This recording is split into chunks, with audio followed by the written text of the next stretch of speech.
I'm Mary, my husband Ted, and I will soon be celebrating our 10th wedding anniversary. Despite our struggles to conceive a child, Ted has always encouraged me by saying, "Because we don't have children, we can enjoy various things together.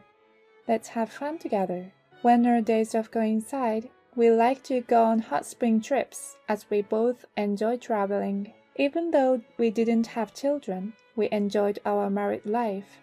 I believed that our days of happiness would last forever, until that day.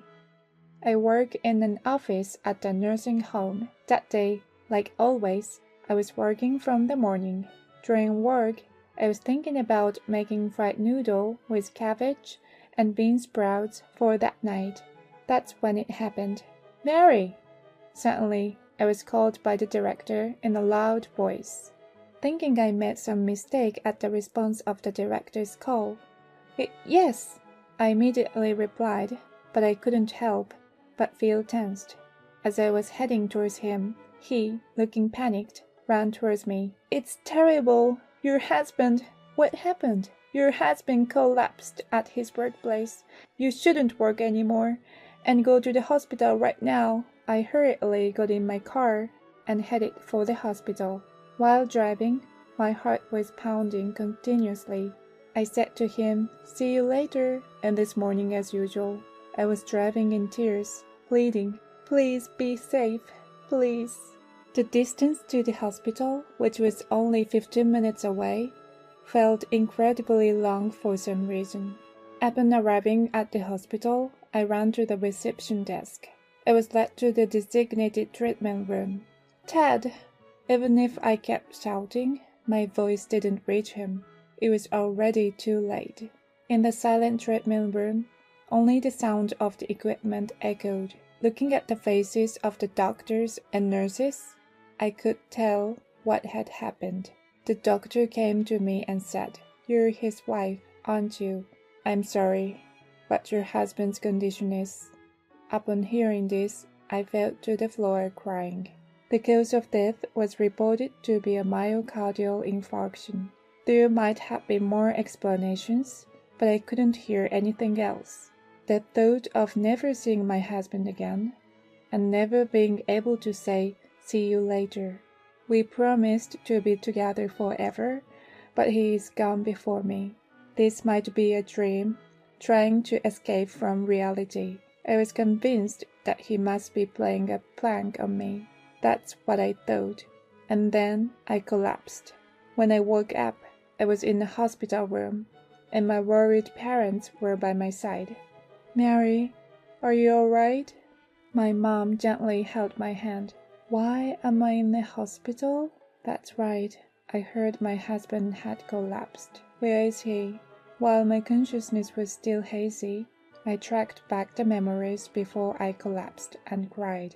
My mother held me, tears in her eyes. I was crying out loud.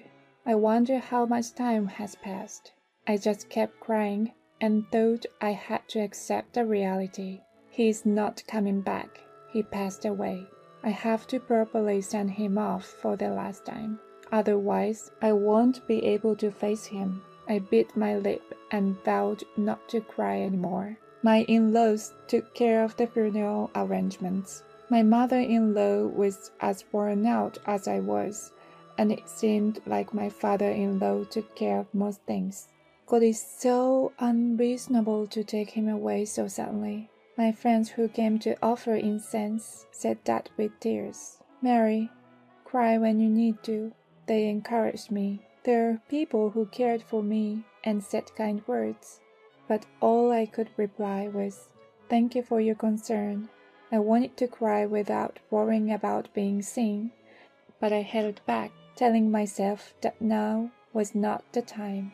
As a wife and the chief mourner, I thought I should properly greet my husband's friends and coworkers, and I had decided to properly say my last goodbye to him. So I made a promise to myself not to cry today. As I was greeting the attendees, an unknown woman appeared. She was petite and very beautiful. I thought she must be from my husband's company, so I approached her to say hello. "Excuse me, are you a coworker of my husband?" "Yes, I'm a coworker of your husband." "I see. My husband was under your care during his lifetime." She interrupted my greeting and started to talk. "Sorry for the interruption, but I have something to tell you. I'm pregnant with his child. I'm already 4 months along." "Huh? What do you mean?" I was unable to understand what she just said, and I was confused. Seeing my confused look, she continued as follows, laughing with her nose. "There's his baby in my belly. Do you understand this situation, Mrs.?" "I'm sorry, but I don't quite understand what you're saying," I replied, even though I was confused. "Are you from my son's company? Thank you for coming today." My father-in-law noticed something strange and came to thank her. "Oh, are you Mr. Kawaguchi's father? That's good. I have your son's baby in my belly." I came to explain this while offering incense. She speaking loudly. Her voice echoed in the quiet hall, causing a stir. My father-in-law was upset by her crazy statement and said, "What are you talking about? We're in the middle of my son's funeral." There were some people who thought she was talking nonsense. "I came because I thought I could meet everyone here. There really is his baby in my belly, so I should have the right to inherit the estate, right?" Everyone was shocked and speechless at the unexpected announcement. "We're in the middle of a funeral right now. It's not the time to talk about inheritance." "Stop it! What's your intention?" My husband's boss intervened when he heard the commotion. "Is this house part of the inheritance too? After all, my unborn baby also has a right to inherit." She continued to talk without remorse. Even when she was told to stop by the boss, she kept making a fuss. Finally, she said something we didn't expect. "We are deeply in love. He said he wanted to divorce and be with me. He asked me to wait for a while until the divorce. The baby in my belly is the proof of our love." She started to shout so that everyone could hear. My mother-in-law noticed the commotion and came. "What is this commotion about?" The woman approached her, rubbing her belly. "The only grandchild your daughter-in-law couldn't have is in my belly. Be happy, will you?" with smiling. My mother-in-law was also surprised and fell silent. Seeing this, I started to think. I wondered if my in-laws, who wanted to see their grandchild, might be swayed by the woman's words. But my father-in-law yelled at her with anger. "We're in the middle of a funeral. Consider the feelings of those around you. Get out of here right now." He was filled with anger. What did you say?" She was startled by the father-in-law's yell. It seemed she thought that if she said she had a grandchild in her belly, she would be more acceptable than me, who could not have children. And then she continued to yell. "Why are you yelling? You don't need a daughter-in-law like this, do you? Isn't it worthless if she can't even have your grandchild? Do you think you're a suitable one? It's all your fault." She tried to grab hold of me. However, she was quickly restrained by the people around and was unable to move. "Stop it! I'm pregnant. Let go! Don't touch me," my mother-in-law said. "Is the baby real my son's? If so, we need to divide inheritance." "That's right. Oh, mother, you're quick to understand." She brightened her eyes. "But in order to inherit, we need a DNA test. With our son gone, we don't have any other way to confirm. Are you okay with that?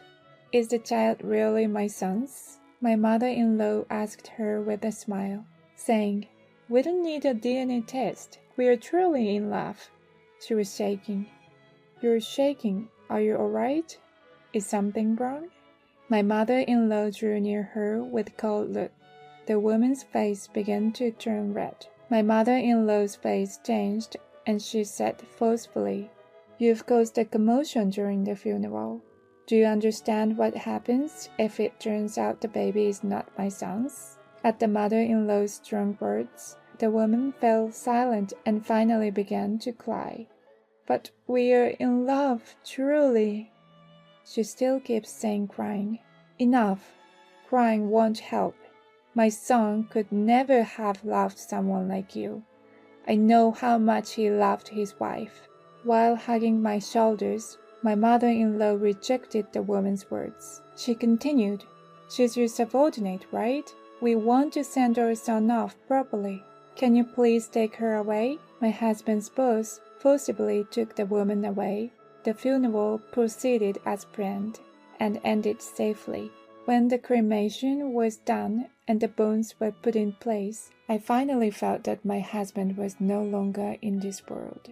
I cried alone, looking at the photos of my husband, holding back the feelings I had been keeping for a long time. Later, my husband's boss visited my house to apologize again about the woman. From what I heard, it seemed she had a one-sided affection for my husband. Ignoring the eyes of others, she firstly pursued my husband. She sat next to him at drink parties, and her approaches to my husband were extremely aggressive.